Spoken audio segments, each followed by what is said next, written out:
Bom dia, pessoal, tudo bem? Olha como estão as nossas colmeias de bugia.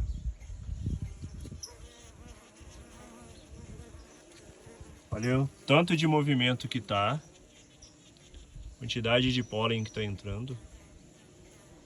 As abelhas trabalhando demais. Estamos com a florada do eucalipto agora. Tem essa peixe também. Bastante florada aqui. Ó, chega a congestionar às vezes a entrada ali, ó. Entrando sempre com bastante pólen. Muita abelha trabalhando, produzindo bastante mel e armazenando bastante pólen. Olha o movimento, coisa mais linda. Olha isso. Aqui ao lado tem as borás também, estão trabalhando. Olha quanta abelha. É muita abelha, pessoal. Ó. Chegando com néctar e pólen. Essas abelhas que chegam com as corbículas cheias de pólen, elas estão transportando pólen.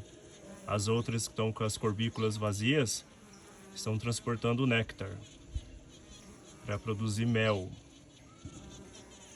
Mel aqui das montanhas mágicas da Mantiqueira. Por isso o nome do nosso meliponário, Meliponário Mel Mágico, que está localizado aqui nas montanhas mágicas da Mantiqueira. E aqui, outra parte do meliponário. Bem ao meu lado aqui também, ó, as abelhas mirins. Olha isso, ó. Muitas abelhinhas aqui. As orquídeas, ó, de flor aqui.